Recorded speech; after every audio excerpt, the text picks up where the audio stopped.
जनसभा करते हैं तो कभी आप लक्ष्मणगढ़ के अंदर करते हैं, कभी आप जोधपुर में होते हैं तो कभी बाड़मेर में, और इस तरह से पूरे राजस्थान के अंदर यदि किसी मंत्री को सुनने के लिए लोग बेताब हैं और आपकी मांग यदि बड़ी है तो वो श्री गोविंदराव जी मेघवाल।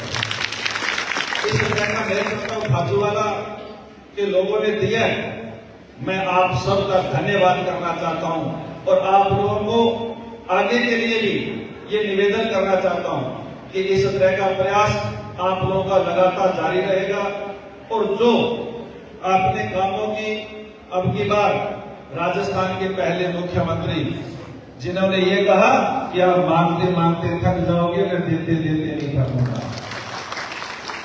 और उस बात को खाजूवाला विधानसभा के अंदर चरितार्थ करने का काम श्री गोविंदराव जी मेघवाल ने किया।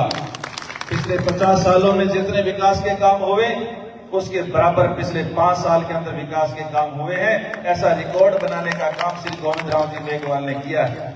और आज मैं ये भी कहना चाहता हूं कि श्री गोविंदराव मेघवाल का विकास के कामों का बनाया हुआ रिकॉर्ड कोई तोड़ने का काम करेगा तो वो श्री गोविंदराव मेघवाल ही तोड़ने का काम करेंगे और किसी से टूटेगा नहीं।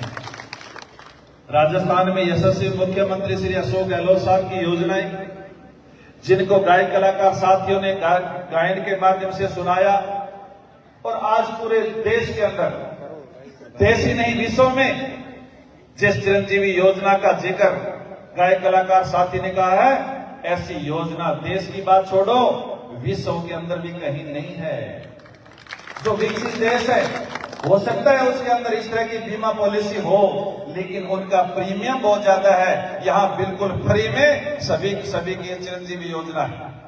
राजस्थान देश का पहला राज्य है जहां ओल्ड पेंशन योजना लागू हुई। राजस्थान देश का पहला राज्य है जहां 25 लाख का चिरंजीवी स्वास्थ्य बीमा योजना। राजस्थान देश का पहला राज्य है जहां चिरंजीवी दुर्घटना बीमा योजना। राजस्थान देश का पहला राज्य है जहां हर जिला हेडक्वार्टर पर मेडिकल कॉलेज। राजस्थान देश का पहला राज्य है जहां हर जिला हेडक्वार्टर पर नर्सिंग कॉलेज। राजस्थान देश का पहला राज्य है जहां 500 रुपए में सिलेंडर। राजस्थान देश का पहला राज्य है जहां अलग से कृषि बजट। राजस्थान देश का पहला राज्य है जिसने आरटीएच राइट टू हेल्थ कानून बनाया। राजस्थान देश का पहला राज्य है जिसने न्यूनतम मजदूरी का कानून बनाया। और जिस प्रदेश के अंदर इतने यानी कानून बने, जिस प्रदेश के अंदर इस तरह की विकास की गंगा बही, उसके अंदर बीजेपी वालों को और तो कुछ मिला नहीं, अब संवैधानिक संस्थाओं को ईडी का, सीबीआई का इस्तेमाल कर रहे हैं। और हमारे मुख्यमंत्री जी ने क्या कहा पता है कि केंद्र सरकार को चेतावनी दी कि हम लोगों ने जिस दिन प्रियंका जी का प्रोग्राम था 2 बड़ी यानी घोषणाएं की थी और 2 घरों पर छापे पड़े थे, और दूसरे दिन मुख्यमंत्री अशोक गहलोत ने कहा कि हमने 2 घोषणाएं की, 2 गारंटी दी राजस्थान के लोगों को, आपने 2 छापे मारे, कल मैं 7 गारंटी और दे रहा हूं, तेरी ईडी लेकर के 7 जगह और आता है। कोई चैलेंज कर सकता है, लेकिन उस चैलेंज को आप लोगों को स्वीकारना होगा, हम सबको स्वीकारना होगा।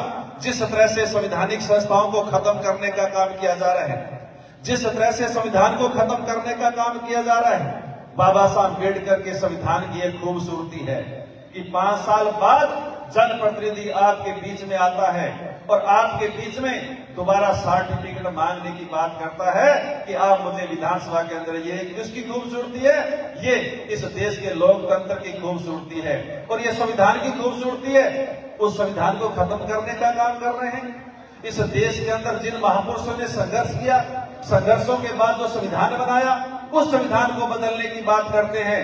यदि हम लोग आज सचेत नहीं हुए तो हमारी आने वाली पीढ़ियां कहेगी कि जब ये मोदी और शाह देश की संवैधानिक संस्थाओं को खत्म करने का काम कर रहे थे, जब देश के संविधान को खत्म करने का काम कर रहे थे, तब आप लोग कहां थे? इसलिए आने वाली पीढ़ियों के लिए, आने वाली पीढ़ियों के लिए हम लोगों को इस देश के संविधान को बचाने का काम करना है, संवैधानिक संस्थाओं को बचाने का काम करना है। और इस देश की संवैधानिक संस्थाओं को बचाने का काम कोई कर सकता है तो सिर्फ कांग्रेस पार्टी कर सकती है और कोई नहीं कर सकता है। जिसके नेतृत्व में संविधान बना और जिन्होंने संविधान को लागू किया, ये ईडी और सीबीआई तो पहले भी थी। यदि इस ईडी सीबीआई और इनकम टैक्स का प्रयोग होता तो शायद मोदी जी यहां नहीं पहुंचते, लेकिन नहीं, कभी संवैधानिक संस्थाओं को खत्म करने का काम नहीं किया। इसलिए आपकी, हम की, सबकी जिम्मेदारी बनती है कि संवैधानिक संस्थाओं को मजबूत करने के लिए, संविधान को मजबूत करने के लिए, आने वाली पीढ़ियों को मजबूत करने के लिए, विकास की गंगा निरंतर बहती रहे, इसके लिए और राजस्थान की जो फ्लैगशिप योजना है, जन कल्याणकारी योजना है, वो लगातार चालू रहे। इसके लिए खाजूवाला विधानसभा क्षेत्र से मजबूत जो नेतृत्व है, उस नेतृत्व को श्री गोविंद राम मेघवाल जी का साथ हम लोग को देकर के हम लोग को आगे बढ़ाने का काम करना है।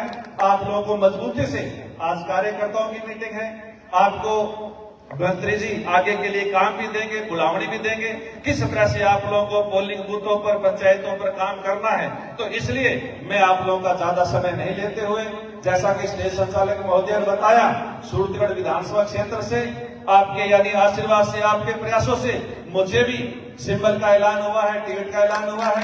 तो मैं आपसे यही रिक्वेस्ट करना चाहता हूं कि वहां भी आपकी कोई रिश्तेदारी है, दोस्ती है, भाईचारा है, तो वहां भी आप लोग, और इस तरह से सूरतगढ़ ही नहीं, पूरे राजस्थान के अंदर जहां भी कांग्रेस पार्टी का प्रत्याशी चुनाव लड़ रहा है, वहां हम अपने रिश्तेदारों को, हम अपने दोस्तों को, हम अपने भाइयों को, हम अपने परिवार के लोगों को कांग्रेस पार्टी के लिए और कांग्रेस पार्टी के चुनाव चिन्ह के सामने वाला बटन दबाने के लिए तैयार करने का काम आप लोग करेंगे।